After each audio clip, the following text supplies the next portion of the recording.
할렐루야. 오늘도 주님의 은혜와 사랑이 늘 삶 속에서 넘쳐나기를 주의 이름으로 축원합니다. 참 오는 게 이렇게 보니까 단풍이 너무 이쁘게 잘 물들었더라고요. 좀 이제 각 교회마다 추수 감사절이 있는데 한 해 저도 내 안에서도 추수의 감사절이 일어나서 하나님께 온전한 그런 열매를 드려야 할 텐데 제 자신을 한번 돌아봅니다. 오늘은 유다서 1장 5절 한 절입니다. 구원받은 자의 삶이라는 제목입니다. 지난주에서 계속 유다서를 보고 있는데 이 유다서를 우리가 봄으로 인해서 지금의 내 신앙이 어떻게 지금 가고 있는가, 자기 점검이 굉장히 필요하다.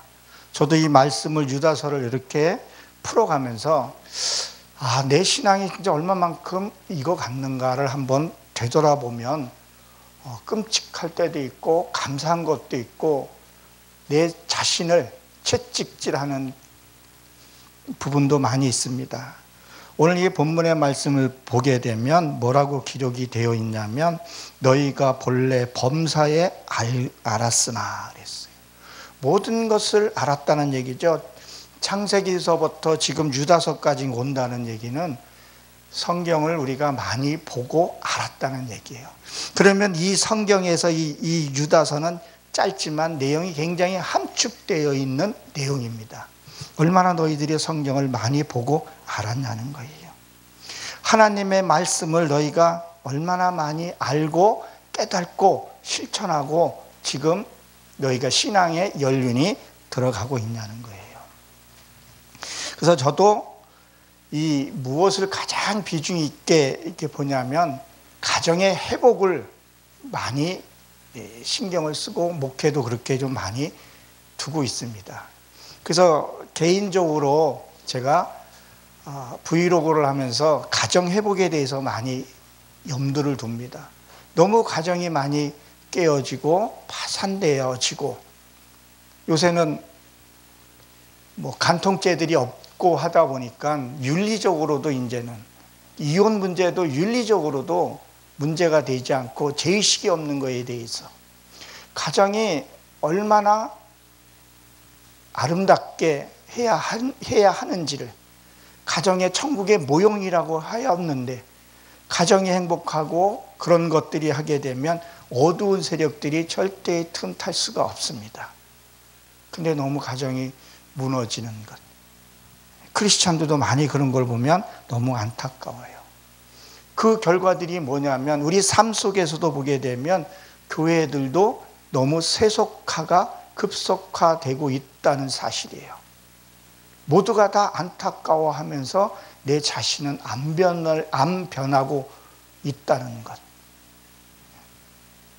왜 우리 기독교들이 왜 이렇게 변하고 타락되어 가고 있는가 안타까워요.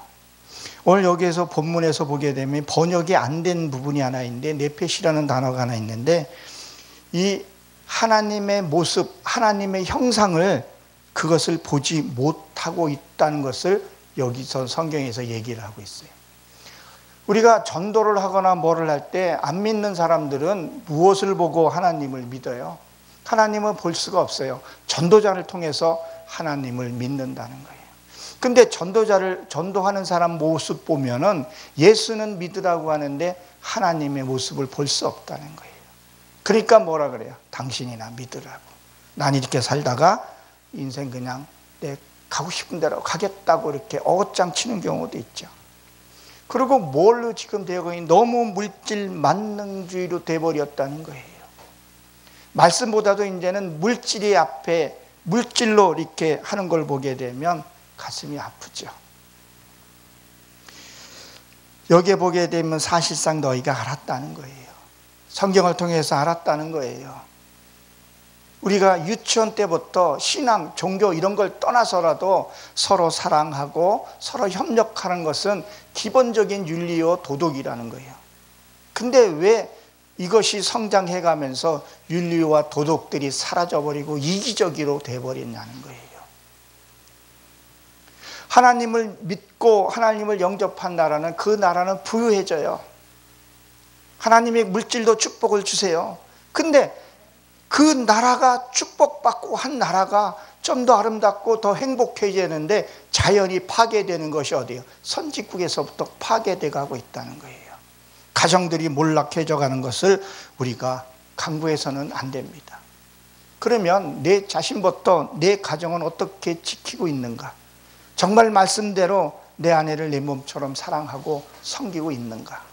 내 아내를 내 몸처럼 섬기라는 것이 오늘을 보게 되면 그 아내의 마음속에 깊이 들어가서 그것을 이해하라는 거예요.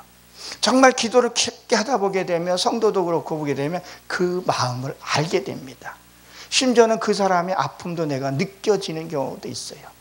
그러면 공감성이 형성이 되면서 가정이 회복되고 하나님의 모습들이 나오면서 보여지게 된다는 거죠. 안다는 거예요. 다 알면서 말씀 따로, 삶 따로, 행동 따로니까 무엇이 문제인지 우리가 알아야 된다는 거예요. 로마서 13장 10절에 보게 되면 뭐 있어요? 율법의 완성은 사랑이라 그랬어요. 왜 사랑? 믿음, 사랑, 소망, 그 중에 제일은 뭐라고요? 사랑이라 했어요. 믿음은 이 땅에 있을 때만 믿음이 필요해요. 그렇죠?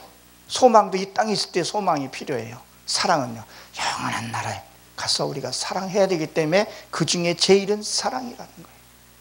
사랑하게 되면 얼음도 녹이게 되고 그 사단에 잡혀 있는 것도 해결되는 부분들이 있다는 거예요. 사랑입니다. 율법은 완성을 시켜 사랑을 해야 된다는 거죠. 내가 사랑해야지 이런 사랑이 아니라 정말 하나님의 말씀에서 내가 사랑으로 품고 녹이고 거기서 아름다운 꽃을 피워내야 합니다. 종교행위는 안 되는 거죠. 문제는 무슨 게 문제냐면 내가 이 종교행위 하고 있다는 자체를 몰라요. 그게 더 큰 문제라는 거죠. 그것을 우리는 성경에서 뭐라고 기록이 되어 있어요? 문둥병 바른 거에 대해서 성경에서 얘기를 하고 있습니다. 그리고 뭐라 합니까? 너희는 다시 생각나게 하고자 하노라. 다시 생각나게 하겠다는 거예요. 다시 한번 늘 자기 자신을 한번 돌아보고 내가 정말 하나님의 말씀에서 임해서 살고 있는가? 평신도들도 마찬가지라는 거죠. 내가 정말 하나님 앞에서 세상적으로도 윤리 도덕적으로 이렇게 잘 살고 있는가? 한번 돌이켜보면서 나는 어떻게 구원을 받았는가 한번 생각을 한번 해보라는 거예요. 저도 구원은 은혜로 내가 구원을 받았어요. 이 세상에 올 때, 어머님 품에 나올 때 나는 아무런 대가 없이 이 세상에 왔어요. 그러나 성장은요, 그렇지 않다는 거죠. 저도 때로는 때에 따라서 그 대가를 지불하고 성숙해 가고 있다는 거예요.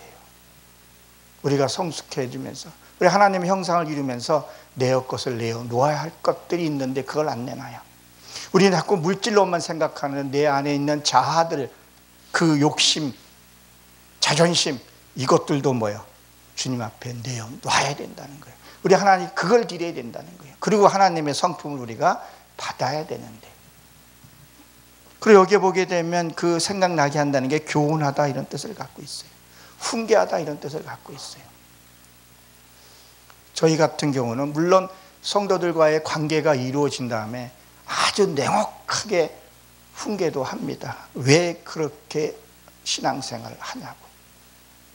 성경에 보게 되면 하나님 말씀은 사랑이지만 때로는 되게 엄격합니다. 그 이유들을 설명들 쭉 나열하고 있죠. 그 단계들 하나하나 신앙의 단계들 올라갈 때 요엘서에 보게 되면 그 낫을 쳐서 보습을 만들고 보습을 쳐서 낫을 만들고, 그것들이 한 곳간에 그 창고에 보습과 이게 있는 것이 아니라 그걸 녹여서 다시 창을 만들고 녹여서 낫을 만들고 3장에 가게 되면 이제 그 낫을 쓰라고 얘기를 해요. 그러니까 그 쇠를 녹여서 불 속에 들어가서 물에 담고 그 과정들이 다 함축되어 있고, 이 성경은 뭐예요? 그것들을 하나를 그 말씀 속에서 다 숨겨놓으면서 내가 사건들 만나면서 내가 두들기 치고 부서져서 모양을 만들고 다듬고 또 다른 모양으로 만들고 그렇게 성장해 가야 된다는 거예요. 그러기 위해서는 뭐예요? 훈계도 내가 받아야 되고 또 훈계도 해야 한다는 거예요. 여기에 보게 되면 다 이르다 이런 뜻을 갖고 있는데, 다 이룰 때는 다 이루어야 될 부분도 있지만 엄하게 할 때는 엄하게 해야 아름답게 성장을 할 수 있고 하나님 형상을 이뤘다고 얘기를 하죠. 그리고 먼저 주께서 백성의 애굽에서 구원해 내시고 그랬다고. 이 하나님의 이 백성을 애굽에서 구원을 해 내셨다는 거예요. 이 구별해 냈다는 건 무슨 얘기예요? 구별됐다는 거, 구별. 선과 악이 구별이 되어 있다는 거예요. 우리가 하나님의 선택받은 건요, 어마어마한 축복입니다.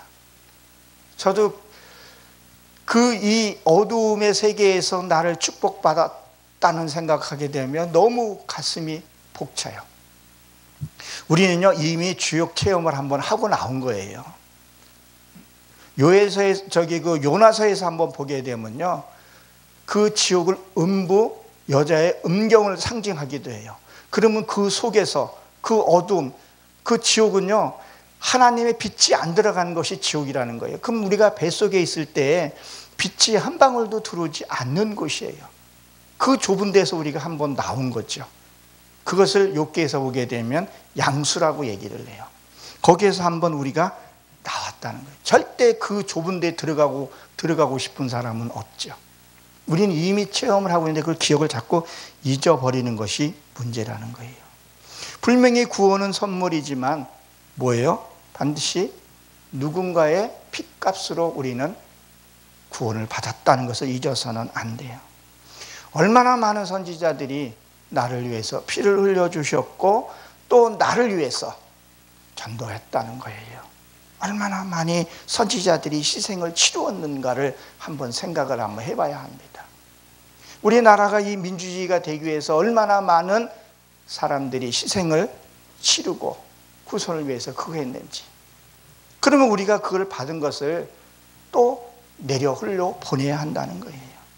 우리가 잘 아는 코타콤보도 시작해가지고 얼마나 많이, 에레미야 선지자는 어떻게 되었고 스데반은 어떻게 되었고 톱으로 키기도 하고 베드로는 그걸 깨닫고 나서는 거꾸로 죽기도 했다는 거예요. 근데 우리는 너무 자존심과 물질 만능주의로 살아가며 말로는 복음을 전한다고 하면서 정말 그렇게 하는지. 진짜 복음을 전하는 거는요, 이제는 삶에서 관계 전도라는 거예요. 제가 가끔씩 그 얘기를 하는데 오늘 상담학도 제가 참 감명 깊게 참 잘 들었습니다. 근데 상담이라는 것은 제가 깨달은 것은 가장 기본적인 게 상대의 말을 충분히 들어주는 걸로 시작되는 걸로 알고 있어요. 그러면 전도를 하게 되면 세상 사람이든 또 예수의 또 율법으로 있는 사람들도 그 사람의 있는 것 속에 있는 걸 다 들어내야 된다고 생각을 해요. 그래서 저도 상대의 그 말을 다 들어줍니다. 내가 굳이 뭐 말할 필요가 없어요. 그러면 그들이 다 드러낸 다음에 그 다음에 복음을 였든 뭐를 잇는 거예요.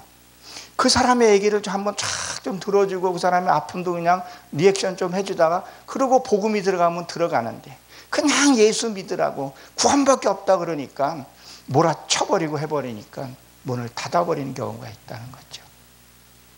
그들에 있는 거. 우리는 말로는 비우라 그러는데 비울 수 있는 통로와 길을 열어줘야 되는데 그것을 우리가 다 막아버리고 그냥 복음만 들어가려는 게 안 되더라는 거예요. 그러니까 삶에서 관계를 맺으면서 들어주는 훈련과 그것이 반드시 필요하다고 봅니다. 그럼 나와야 되는 거죠.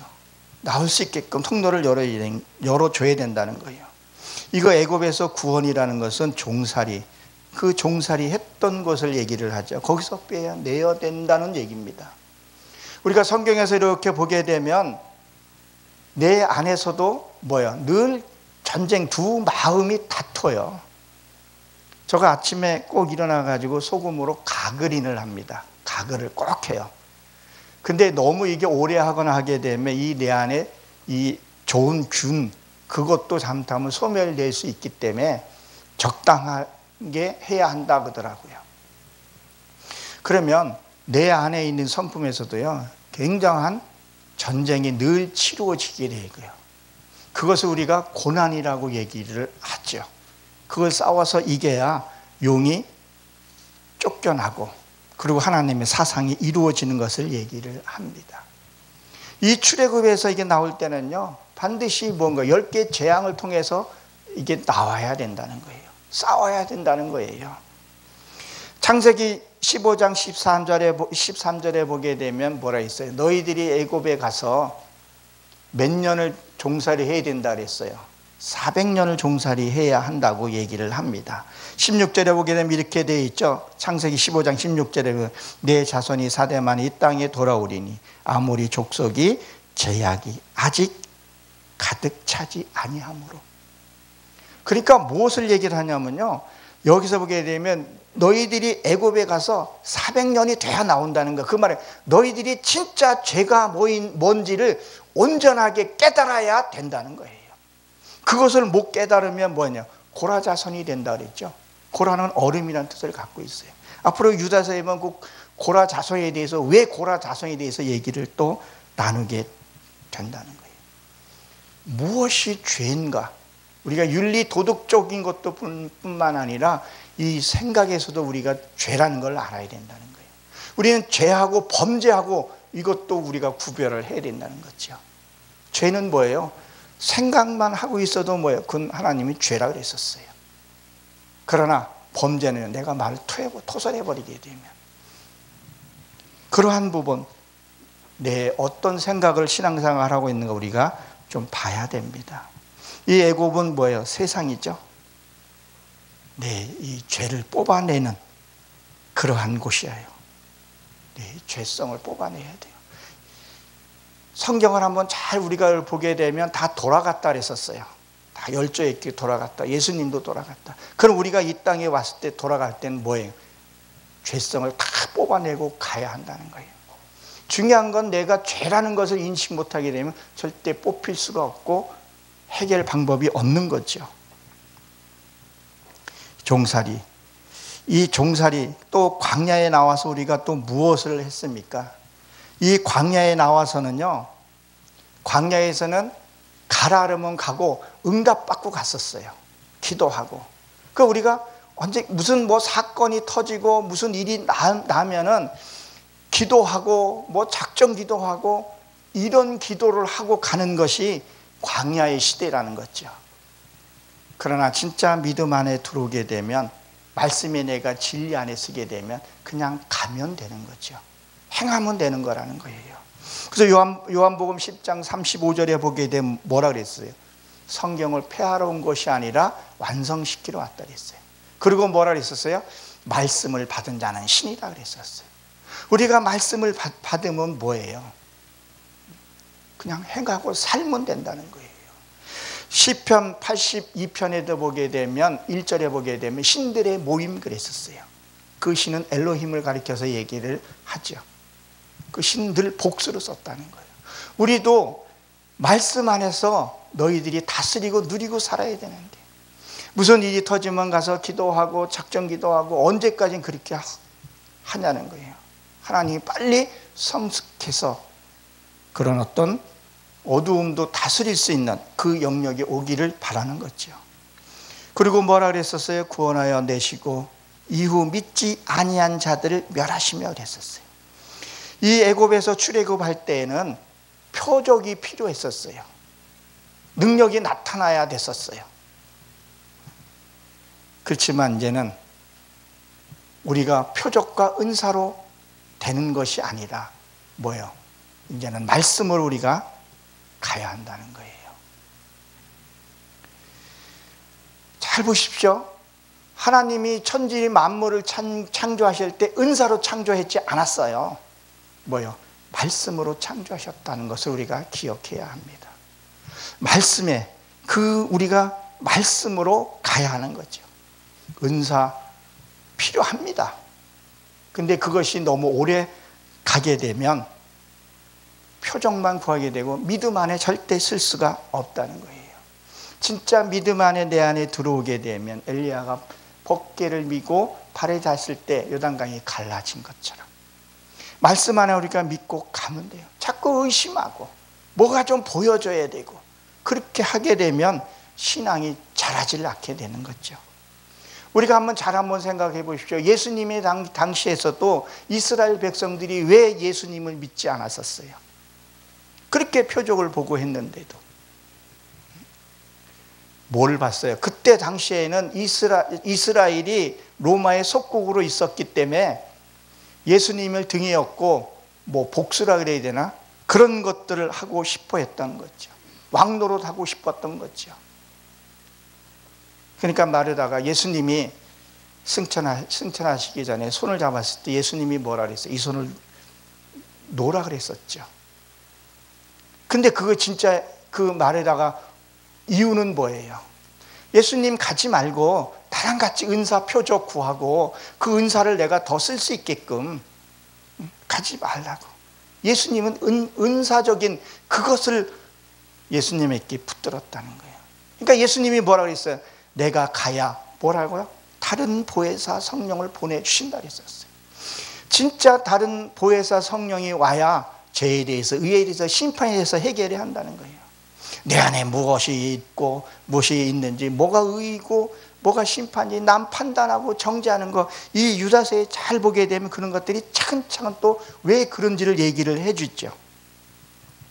우리도 지금도 예수를 믿으면서 뭔가 표적을 보고 뭔가 불을 위하고 물질에만 치우치는 것들, 그래 하면서 내가 예수를 믿지는 않는가 한번 봐야 된다는 거예요. 그렇지 않으면 뭐라 그랬어요? 멸하시겠다 그랬어요. 이 멸하시겠다는 건 이게 불치들인데 예수 믿고 나서 변하지 않는 것을 얘기를 합니다. 보십시오. 우리가 하나님을 말씀을 많이 믿고 행하고 변하지 않는 것, 이 성경은 믿지 않는 자들에게 준 게 아니라 믿는 나에게 줬다는 거예요. 갈라디아서 4장 22절에 보게 되면 아브라함의 두 아들이 있었죠. 자유한 여자에게서 육체에서 난 거에 대해서도 설명을 하고 있다는 거예요. 우리는 말씀을 받았으면 뭐예요? 어떻게 해야 하냐는 거예요. 변해야 된다는 거예요. 무언가가 조금씩이라도 변하고 내가 용서를 하고, 그리고 누가 무슨 말할 때 흔들리지 말아야 하는 것들도 우리에게 얘기를 해주고 있다는 거예요. 그렇지 아니하게 되면 멸하겠다는 거예요. 보십시오. 예수님을 그렇게 잘 믿고 했는데 교회에 비난받는 것들, 저도 비난받아야 될 상하지만 얼마나 세속화되어 있어요. 얼마나 세상 방송에 오르고 내리고 하냐는 거예요. 그런 것들을 한번 한 거예요. 멸하겠다는 거예요. 변하지 않고 구원받은 후에도 너희들이 똑같이 그렇게 살아간다면, 도무지 구분이 안 된다 하면 어떻게 되겠냐는 거예요. 그렇게 되면 멸하시겠다는 거예요. 여호수아 24장에 보게 되면 내가 너에게 축복을 준 것도 네가 그렇게 아니하게 되면, 변하지 않게 되면 받은 복도 뺏어버리고 멸하겠다고 성경에 한두 번 한 것이 아니라는 거예요. 왜? 수많은 선지자를 통해서 너를 구원하기 위해서, 나를 구원하기 위해서 그렇게 많이 희생을 치르고 여기 2000년까지 기다리는데 어쩌면 그렇게 안 변하냐는 거예요. 그것이 6절에 나옵니다. 오늘로 보게 되면, 왜냐하면 그 얘기가 나오면서 왜 너희들이 내가 면명하는 거에 대해서 얘기를 해줍니다. 거기에 보게 되면 천사들을 결박했다 그러는데 쇠사슬로 묶어놨다. 그리고 그 부분을 설명을 합니다. 그래서 저도 이 유다서를 다시 한번 살펴보면서 내 신앙을 점검해 보면서 사랑과의 관계도 한번 정리를 해봅니다. 사랑하는 성도 여러분, 구원은 철저히 1:1입니다. 여러분들이 하나님의 말씀을 잘 묵상해보고, 나는 정말 교회를 주일날 나갈 때 무슨 마음으로 가고 하나님을 내가 어떤 모습으로 뵈야 할 건지 깊이 묵상해 보시고 이 음란한 이 시대에 승리하는 저 여러분 되시길 주의 이름으로 축원합니다.